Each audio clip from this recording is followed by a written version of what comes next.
E fui para Isaías, fui para a carta aos Romanos, para a carta aos Coríntios. Fui lá na última vez que o Espírito Santo aparece, no capítulo 22 de Apocalipse. E parece que não, as peças não batiam, Nildo. Aí eu cheguei aqui, os louvores começaram. E o pastor também começou a falar aqui. Eu falei, é isso. Captei a vossa mensagem.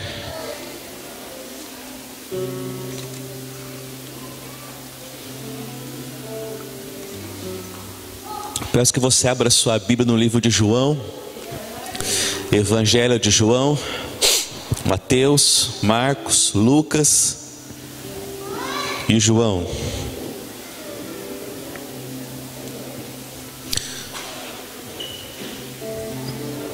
O Senhor tem falado ao meu espírito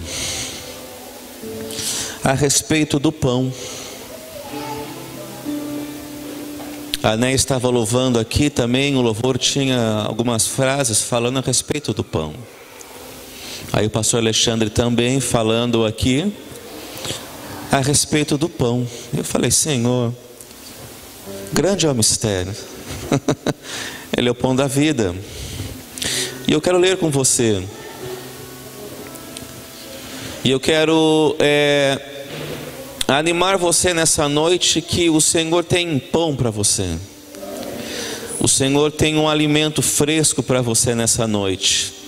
Sabemos que a palavra, ela se renova a cada manhã através do Espírito Santo. Não é verdade, Carlos? E o Senhor, Ele só mata a fome, a fome daquele que está com fome, sim ou não? E Ele só sacia a sede daquele que está com sede, André. Faz sentido? E eu tenho tido fome de pão nesses dias, fome da palavra, sede de justiça. E o evangelista João, ele escreve aqui no capítulo 6 e o verso 1: depois disto, partiu Jesus para o outro lado do mar da Galileia, que é o de Tiberíades.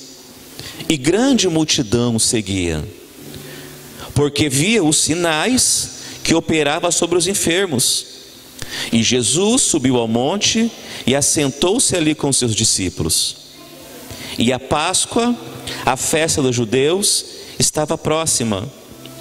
Então Jesus, levantando os olhos e vendo que uma grande multidão vinha ter com ele, disse a Felipe: onde compraremos pão para estes comerem?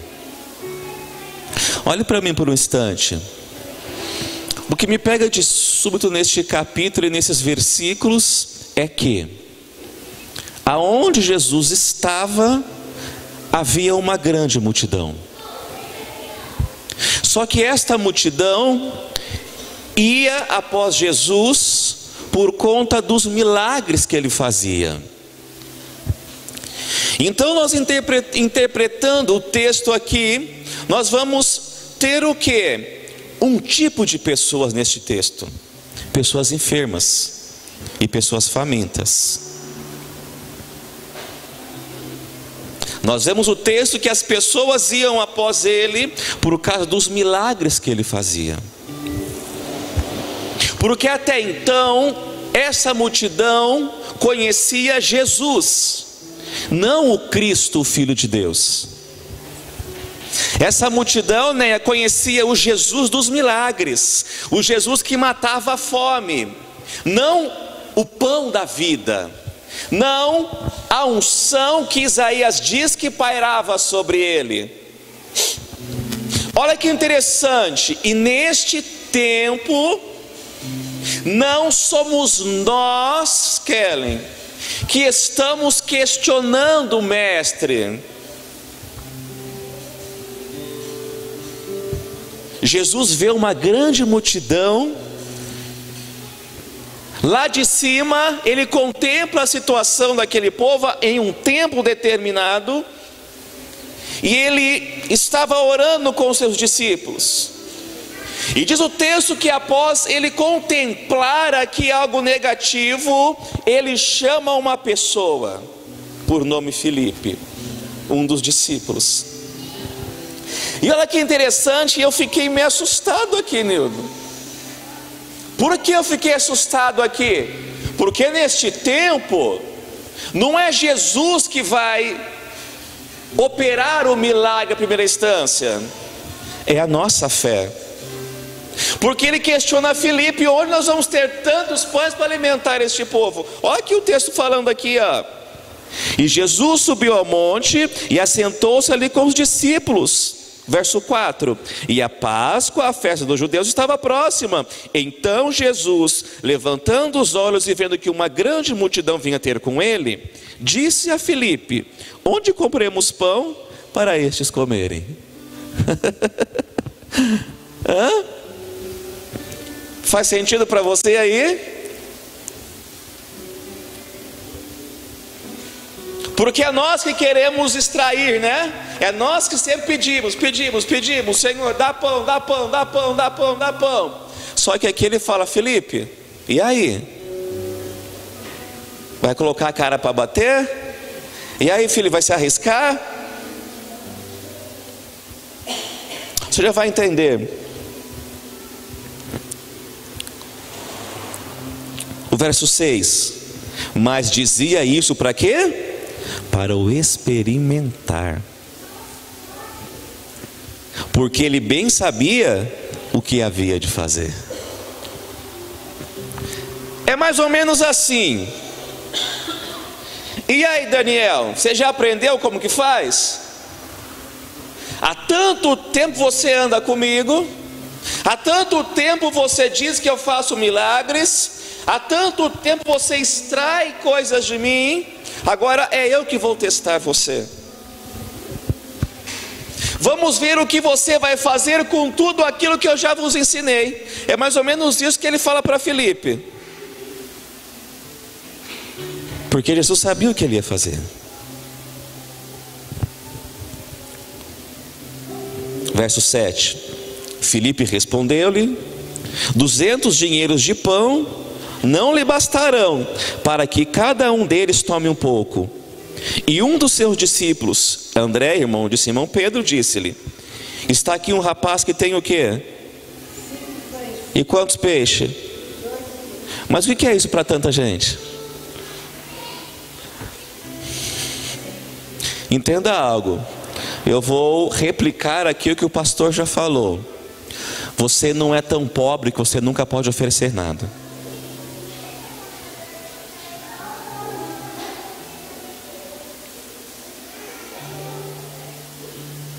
Você não está tão necessitado neste tempo que você não possa ajudar o seu irmão.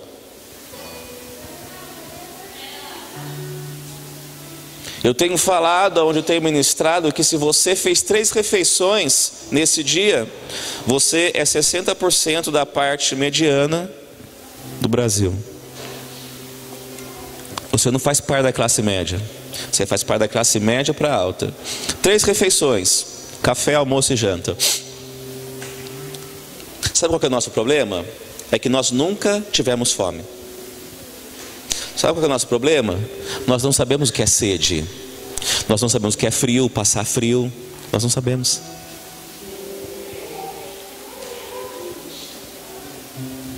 Sabe qual que é o nosso problema? A gente sempre fala: eu não tenho. O pastor falou aqui, eu estou replicando a fala dele. Eu não tenho. Não, eu não tenho. Nunca tem nada. Mas tem. E nós estamos em um tempo que nós passaremos algumas privações, seja financeira, seja na saúde, seja dentro de casa, seja no ministério. Sabe por quê? Porque Deus vai nos provar, igual provou Filipe. Jesus sabia o que Filipe ia falar, porque Jesus era o próprio Deus. Só que neste tempo o Senhor tem nos provado. Sabe para quê? Para Ele falar assim: ó, você não é tão pobre como você pensa ser, não. Você não sabe o que é fome, você não sabe o que é sede, você não sabe o que é frio. Se não, a grande maioria aqui, todos vieram de carro, faz sentido? A grande maioria. E se vieram a pé porque mora perto, se não viriam de ônibus, faz sentido? Mas o que é cinco pães? Está aqui um rapaz com 5 pães de cevadas, o verso 9, e 2 peixinhos. Mas o que é isso para tantos? O verso 10. E disse Jesus: mandai assentar os homens. E havia muita relva naquele lugar. Assentaram-se, pois, os homens, em número de quantos? Quase 5.000. O milagre seria um pão para 5.000, fora mulheres e crianças.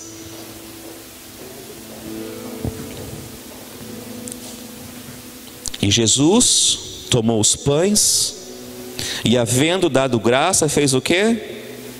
Repartiu pelos discípulos, e os discípulos pelos que estavam assentados, e igualmente também os peixes, quanto eles queriam. Entenda algo, olhe para mim aqui.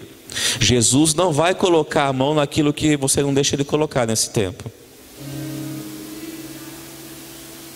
Se é seu, você vai se virar para cuidar. Jesus não vai cuidar para você, não é seu? A única coisa que Jesus multiplica é aquilo que você coloca na mão dele. Não é 10% que é dele. Tudo é dele. Os céus e a terra pertencem a ele. Entenda algo, neste tempo Deus vai usar muitos improváveis. Muitos improváveis. Será que pode ser alguma coisa boa de Nazaré? Jesus saiu de Nazaré. E tu, Belém Efratas, poça de pequena entre as milhares de Judá, de modo nenhum és a menor. Profeta Isaías.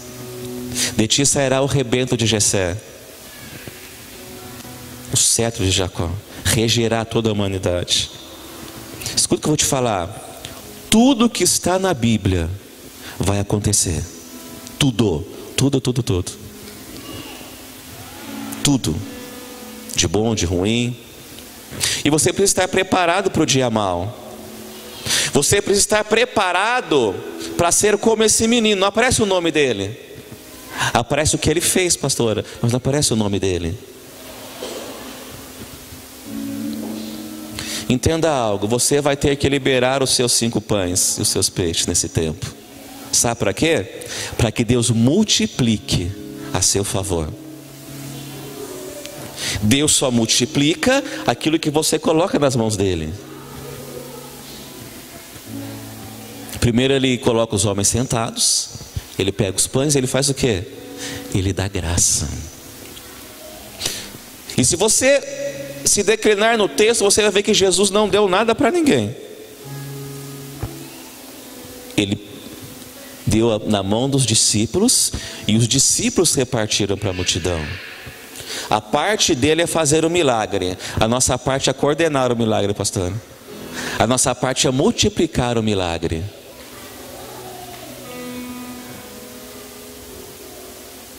O Senhor te dá e você coloca aqui. Daqui nós multiplicamos o milagre. Aquilo que você precisa fazer, Ele não vai fazer por você. A sua parte é liberar. Mas eu tenho tão pouco. Mas é no pouco que vai brotar muito. O que me pegou de súbito aqui é que aquilo que o Senhor ia multiplicar estava nas mãos de um menino, de um improvável, Adriana, de uma pessoa que a gente jamais espera, pastor, que vai entrar na igreja, que vai fazer parte da cura, que vai fazer parte do milagre. Às vezes Deus coloca algumas pessoas nas nossas vidas só para marcar um tempo. Elas não vão ficar por muito tempo conosco, mas será um divisor de águas. Só para falar assim, só para Deus falar assim, ó, psiu, não falei que eu ia fazer?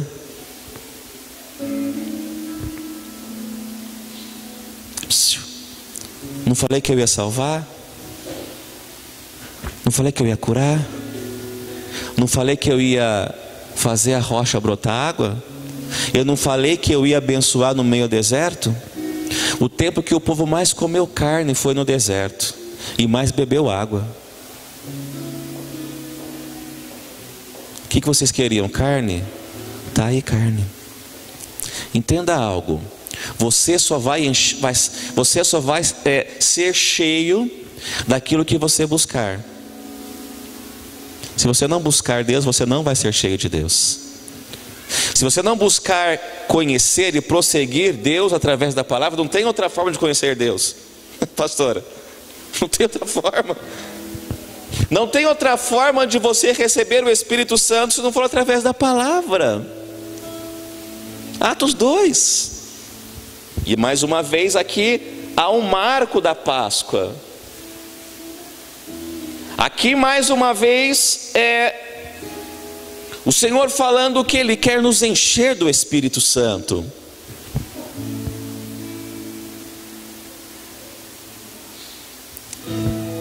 Você vai ser cheio daquilo que você busca neste tempo.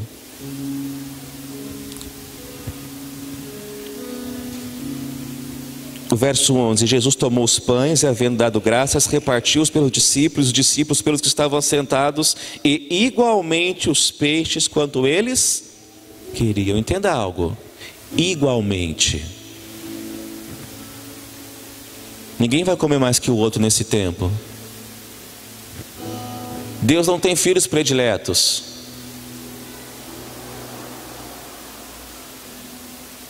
Entenda algo nessa noite. Eu vou ler para você aqui, o verso 12.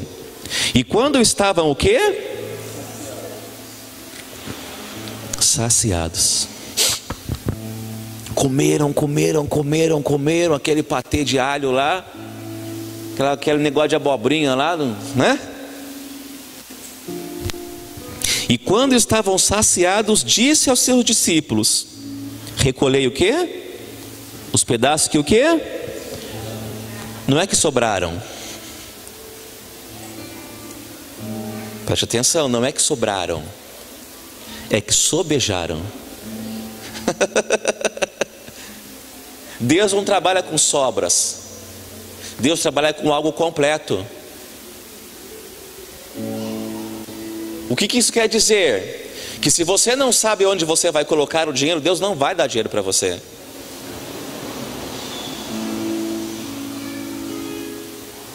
Que se você não tiver um cuidado com aquilo que você pede a Ele, Ele não vai dar para você. Deus não trabalha com sobras, Deus trabalha com o completo. Comeram e sobejou, não faltou. Olha que interessante: recolhei os pedaços que sobejaram, para que nada se perca.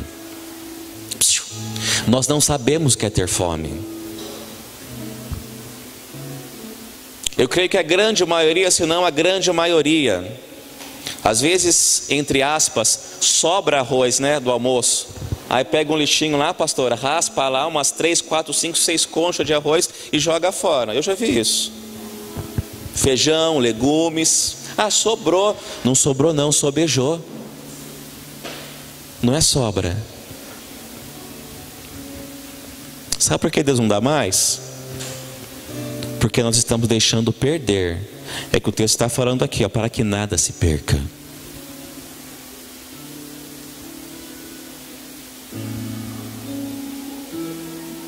Enquanto nós não aprendermos cuidar daquilo que é de Deus, que nós somos os mordomos do reino, Ele não vai dar mais. É o texto aqui, para que nada se perca. Sabe por quê? Porque foi uma pessoa improvável, né? Lembra de José de Arimateia, que preparou o melhor? Ele não fazia nem parte do concílio. Não, eu tenho um túmulo lá que ninguém foi.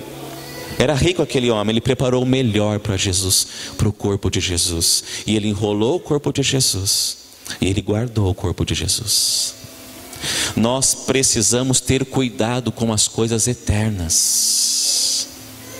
Nós não podemos brincar com as coisas que são eternas, porque nós vamos ser cobrados por isso.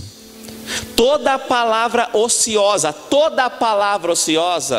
nós vamos prestar contas. Ai, pastor, é brincadeira. Entenda algo: o reino do Espírito não reconhece brincadeira. Você liberou uma palavra, já era.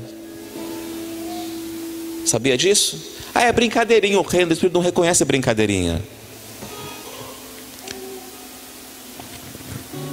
Nós temos que meditar naquilo que nós temos feito, falado, pensado, contribuído, ministrado, aconselhado, guardado neste tempo. Nós somos portadores da glória de Deus nessa terra. Nós somos a luz do mundo. Bom, é para sermos a luz do mundo e o sal da terra. E se o sal for insípido, se ele não salgar, se ele não der sabor, ele só vai ser pronto para ser jogado fora e pisado pelos homens. Serviu de chacota. Ah, não dá atenção para esse pastor aí não, isso é balela. Perdemos a credibilidade. Sabe por quê? Estamos deixando perder aquilo que o Senhor tem nos dado.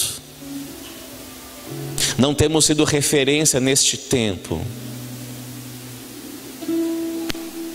As pessoas têm que olhar para nós, têm que falar: pode fazer o que eles estão falando, que são pessoas de Deus. São pessoas que comportam a glória de Deus. São pessoas que não negociam o seu chamado, o seu ministério.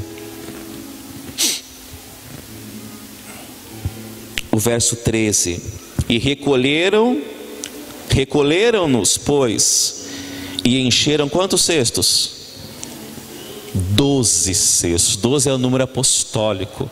12 é o número de governo. 12 é o número de fundamentos. E não se lança fundamento onde já tem o lançamento. Paulo fala sobre isso.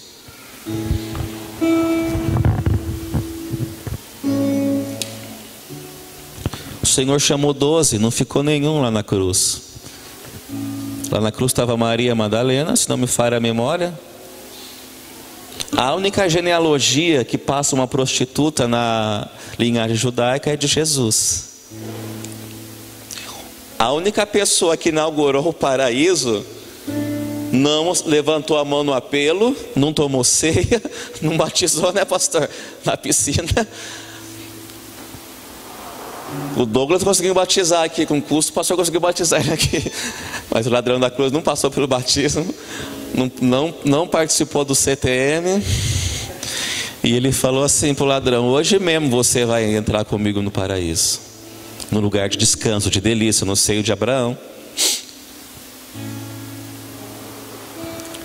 Pessoal, o Senhor tem falado para mim nesse tempo assim: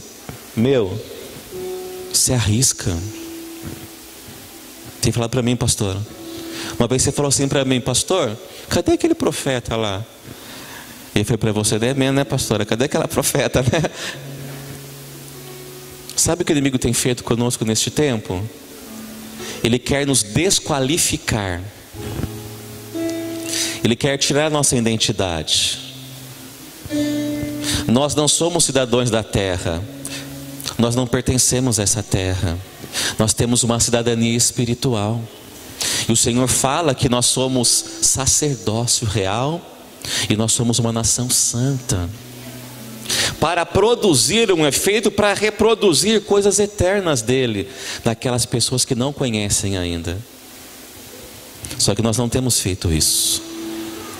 Nós temos entrado aqui dentro da igreja quebrados, cansados, desanimados, falando: não tenho, Senhor, eu não tenho. Ninguém é tão pobre que apareça diante do Senhor de mãos vazias. Você sempre tem alguma coisa para oferecer ao Senhor. Um louvor, uma gratidão, uma oferta, um sacrifício vivo que é o seu corpo. Nessa noite o apóstolo Paulo fala que nós estamos sacrificando o nosso corpo como uma oferta viva. É o nosso culto racional. Eu tenho certeza que o Espírito Santo está aqui nessa noite, e Ele está te confrontando, te consolando e edificando uma morada para você. E sabe o que nós temos perdido?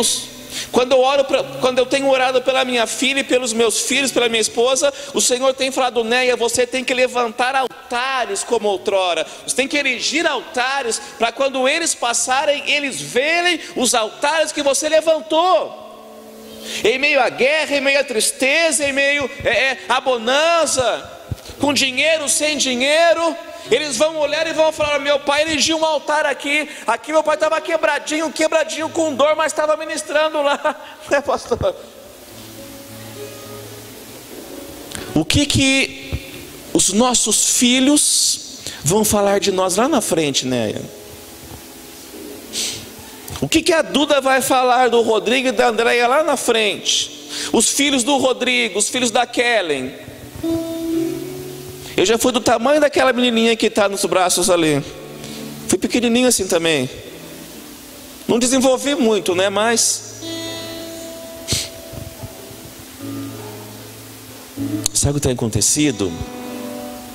Nós temos olhado assim para algumas pessoas e nós temos falado: Senhor, caíram da graça.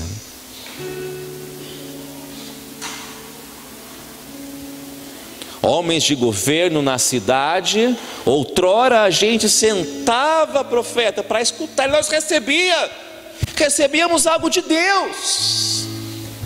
E hoje a gente olha e só ficou escombro, pedra sobre pedra. E o Espírito fala assim para mim: ó, levanta os seus olhos para o monte, porque é daqui que vem o socorro. Porque se você não cuidar também da sua vida, o seu estado é pior do que esse. Aquele que está de pé, olha para que não caia. E é interessante, nós viemos aqui fazer água ontem, minha cabeça não guarda muita coisa. E o pastor falou assim: pastor, vê uma palavra de 5 minutos, né, que a gente vai fazer algo aqui. E o Senhor me trouxe Samuel no espírito, um menino também. Quem alimentou essa multidão não foi um profetão, nossa, apostolão, evangelistãozão, o pastorzão, o mestrão. Não, foi um menino improvável. Pastor, o que me pega aqui é que o Senhor questiona Filipe, um homem que viu os milagres, viu Jesus curar, viu Jesus ressuscitar, subia no monte com Jesus, e Jesus pega e fala assim: eu vou provar esses caras. Seria como se eu ou o pastor Alexandre ou o profeta Marinês pegasse o menos improvável aqui, o filho da irmã ali, e falasse: vem aqui, meu filho, você vai seguir agora a mensagem, eu vou sentar e vou te escutar. É isso que Jesus esperava de Filipe, uma resposta, pastora. Eu tenho falado que Deus neste tempo, Ele não está respondendo as nossas perguntas, Ele está respondendo as nossas respostas. E o Senhor tem me falado assim: mano, fica sossegado, eu sou Deus. Eu sou o Deus dos seus pais. Lembra dos seus pais? Seu pai, aquele cabeçudinho lá. Sou o Deus do seu pai, sou o Deus da sua avó. Eu sou o Deus da sua família. Eu sou o Deus dos pastores. Lembra lá naquela igrejinha lá de banco de madeira? Lembra daqueles café 3 horas da manhã na casa dos pastores? Eu sou o mesmo Deus. Você está preocupado com o quê? Confia no Senhor e faz o bem. Eu tenho falado nesse tempo, Carlos, que aquilo que Deus não usar você, Ele usa a Vivi, a cabeçudinha. E aquilo que Ele não usar a Vivi, Ele usa você. Mas que Ele vai fazer, Ele vai. Porque em Deus não há soma de variação, Deus faz. Deus não chega atrasado. Só que neste tempo Deus vai usar os improváveis. Quando a gente pensa que Ele veio pela direita, pastora, Ele chegou pela esquerda. Quando a gente pensa que Ele vai vir no terremoto, Carlos, Ele vem naquela mansidão, aquele ventinho. E quando a gente está escondidinho, esperando o ventinho, ele veio um terremoto. Mas entenda algo, ele virá e não tardará. No capítulo 22 de Apocalipse ele fala assim, ó: o Espírito e a noiva dizem vem. E ele pega a noiva, filha minha. É o último capítulo que João, ele é uma parafrase de João, uma paráfrase de João. Ele tem uma visão e ele vê coisas que ele não consegue discernir da eternidade. Mas no capítulo 22, o verso 16, não me falha a memória, o Senhor, ele fala assim: vem, noiva minha. E a noiva sou eu e você. E o Senhor está nos preparando para esse encontro, ou pela via da morte, ou do arrebatamento, nós nos encontraremos com o noivo. O apóstolo Paulo, ele diz que o que nós temos passado, dores, crises, isso tudo é momentâneo, porque ele tem algo melhor preparado para nós, que não se compara, Hilda. Só que ele fala assim, ó: você é forasteiro em terra estranha. No capítulo 12 de Romanos, não me falha a memória, ele fala assim, ó: não tome forma deste sistema, porque você não é daqui. Sabe por que você chora? Sabe por que você tem dor? Porque você não é daqui. Naquele dia ele enxugará dos nossos olhos toda lágrima. Toda lágrima. A pastora Bruna é chorona, né? A Karen também é chorona. A Né é mais dura assim, igual eu um pouco, mas chora um pouco. A Camila também, se juntar a pastora, a Karen e a Camila, dá para fazer um copo de lágrimas, né? Um cálice de lágrimas. Mas entenda algo, Apocalipse diz que naquele dia não haverá mais choro. Naquele dia, Nildo, não haverá mais lágrima. Sabe por quê? Porque as primeiras coisas se passaram. Nós ainda estamos, pastor, nas primeiras coisas. Só que, se não me falha a memória, porque às vezes falha, mais falha do que funciona. O livro de Salmos, a pastora Aida, que sempre citava esse texto, acho que é Salmos: aqueles que vão chorando, né, voltarão. Salmo 126, voltarão com seus feixes com um sorriso nos lábios. Eclesiastes fala que há tempo de chorar, há tempo de rir, tempo de abraçar, tempo de largar de abraçar, tempo de espalhar pedra, tempo de recolher pedra. Você precisa, neste tempo, discernir o tempo. E sabe que tempo é esse? Repartir os pães e os peixes. Não sei se você tem acompanhado, eu acompanho sistematicamente a cotação do dólar. Hoje bateu 3,97. Sabe o que é isso? Que daqui a pouco nós vamos estar pagando R$2 num pãozinho, em um pãozinho.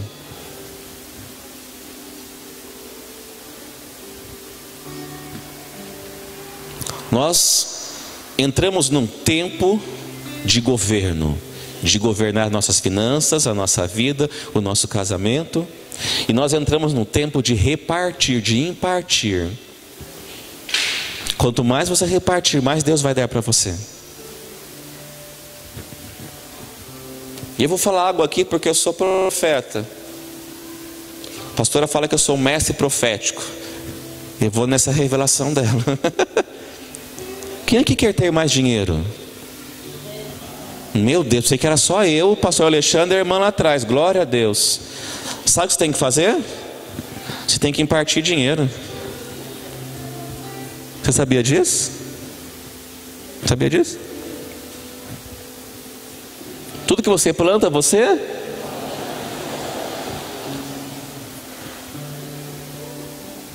Aquele que planta e quem não planta? E com dinheiro é a mesma coisa. A mesma coisa, isso é do que eu estou falando. A mesma coisa. Ontem eu fui dar uma aulinha. Ontem, amor? Ontem foi quarta? Eu fui dar uma aulinha perto de casa ali. E a semana passada eu fui também. A semana passada, pastor, eu pensei que eu ia sair liso. A gente faz de coração, né, pastora? Mas eu recebi uma oferta de R$150 semana passada. Paguei minha luz, R$147,80. Ontem foi quarta-feira e eu fui também. Falando sobre finanças lá, pastor. Uma horinha de aula lá. Vem o irmão, colocou no meu bolso aqui, do lado esquerdo. Eu vi uma mão entrando aqui, pastor. Bem do lado do negócio aqui, pastor, da dor aqui. Aí eu puxei assim, uma onça. Glória. Falei até em línguas. Mas antes disso eu também fiz a mesma coisa, eu ofertei também. Igual do chinelo, pastora. Você tem sim, tem mais. Não tem não, Senhor. Tem sim, eu estou vendo aí. Ninguém é tão pobre que não possa impartir, repartir. Guarde e pegue no seu espírito isso. Este é um tempo de você impartir e não de reter. Não retenha, porque aquele que retém é para sua própria perda. Estou encerrando aqui, ó. Depois de eles terem repartido, né, sobejado o que eles haviam comido, verso 14. Vendo, pois, aqueles homens o milagre de Jesus, que Jesus tinha feito, diziam: este é verdadeiramente o profeta que devia vir ao mundo.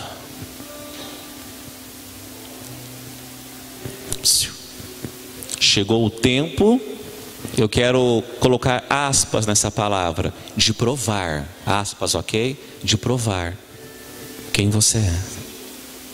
Porque estes homens, pastor, estavam indo só por causa da comida e da bebida, mas eles reconheceram que Jesus era o profeta que havia de vir ao mundo. Profetizado lá em Isaías. Chegou o tempo, Carlos, as pessoas olharem para você, quero pegar você como referência e falar: é um homem de Deus. Eu conheço o Carlos, eu conheço a Kelly, eu conheço a pastora Marinês, é uma mulher de Deus. Estamos neste tempo, senão estamos perdendo tempo aqui. É o tempo de convergir todas as coisas nele e para ele. Primeiro para ele. Primeiro você pega o pão e dá graça, depois você parte. E o último aqui, ó, o verso 15. Sabendo, pois, Jesus que haviam de vir arrebatá-lo para o fazerem rei, tornou a retirar-se ele só para o monte. Entenda algo. Sempre, não sei se acontece com você, profeta, sempre depois de um milagre ou um manifestar de glória, como nas águias aqui, a gente sempre vai se sentir sozinho. Não sei se acontece com você, comigo acontece. A gente fica meio molinho, meio tristezinho, né? A gente vem, traz uma palavra poderosa aqui, né? E parece que a gente deixa tudo, esvazia tudo. E parece que a gente fica só na carne, né? Aí tem que ligar de novo os cabos lá, né? No Espírito Santo para ir, não é assim? E a gente fala assim: Senhor, dá-me graça, porque eu sei que não sou eu mesmo. Essa glória não é minha. Só que o Senhor falou: dá a glória a Ele, Senhor, que o Senhor me deu naquele dia. Dá a mesma capacitação, o mesmo entendimento que o Senhor deu a mim. Ele pedindo ao Pai essa glória que o Senhor desse a nós. Esse experimento. E sabe por que depois nós nos sentimos vazio? Sabe por quê? Porque é cíclico. Vem dele, passa por nós, pastora, e volta para ele. A glória não é nossa. Ele não dá a outrem. tudo volta para Ele. É igual a chuva, vem, faz o que tem que fazer e sobe para Ele. E o que eu quero selar aqui com você, eu já terminei, mas eu quero deixar algo para você no seu espírito. Cuidado com as leis que você tem legislado. Você que é um líder, você que é um pai, você que é mãe, cuidado com o peso que vocês têm colocado sobre as pessoas. Tinha um papel na minha Bíblia que faz tempo que esse papel, nos estudos meus. E eu quero ler para você. Existia um homem chamado Shamil na Rússia. Preste bem atenção. Este homem foi um líder político que lutou contra a Rússia. Se você puder estudar um pouco sobre a Rússia neste tempo, é o urso, ok? Das grandes lideranças que está se levantando novamente. A Rússia está se levantando novamente. A Rússia é um estado profético, é um país profético para nós. E esse Shamil foi um líder político que lutou contra a Rússia. E ele estabeleceu um decreto, uma lei. E o que dizia esse decreto? Todas as pessoas que fossem pegas fazendo concílio ou alianças com a Rússia, iria levar 100 chibatadas. Ele baixou esse decreto, ele era um líder político. E todas as pessoas que estivessem fazendo aliança com a Rússia, iria levar 100 chibatadas. A mãe dele foi pega fazendo aliança com a Rússia. E na primeira chibatada que ela levou, ele se colocou no lugar dela.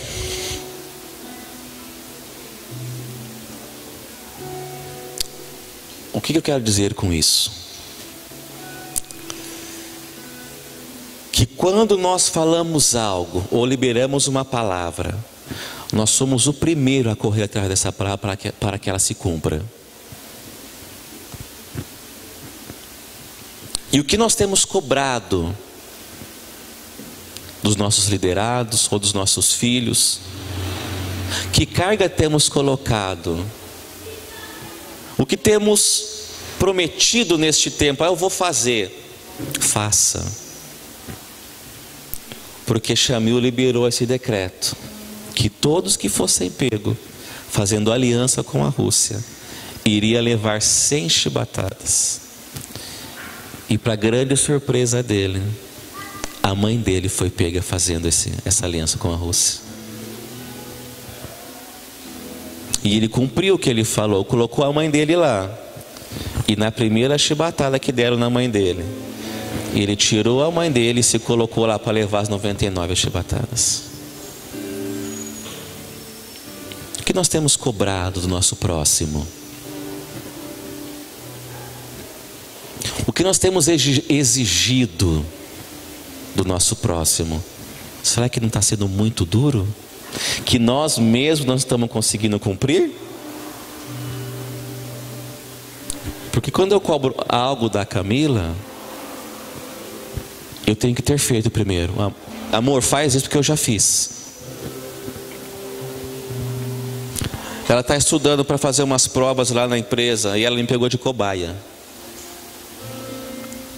E ela é toda metódica, né? E coloca papel e gruda papel.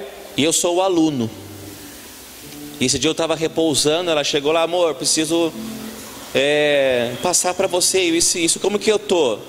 Eu falei, amor, está faltando isso, isso e isso. E ela falou, mas quanto que eu tirei? Eu falei, 6.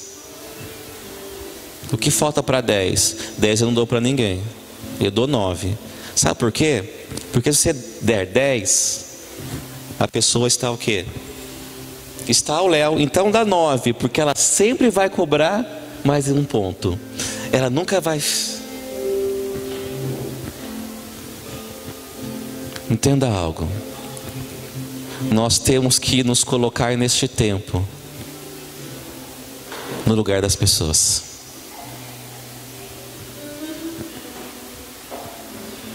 Quando você entrar dentro desta casa, Procure a liderança e pergunte a elas o que você pode fazer, o que você pode ajudar. Tenho certeza que você deve ter uns pãezinhos aí, uns peixes. Faça a releitura depois do texto. Converse com o texto, questione o texto, que o Espírito Santo vai te capacitar. Que você seja um desses improváveis, como eu tenho procurado ser neste tempo. Entenda, você não é tão pobre que você não tenha 5 pães e esses peixes. Amém?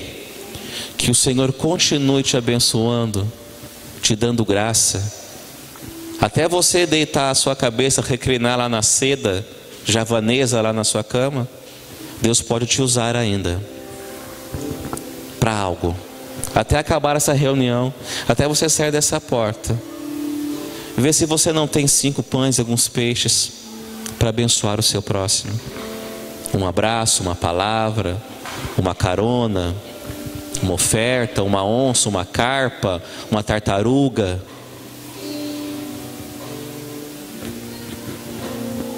Medite nessa palavra. Os improváveis. São os improváveis que o Senhor vai usar nesse tempo. Amém? Deus te abençoe.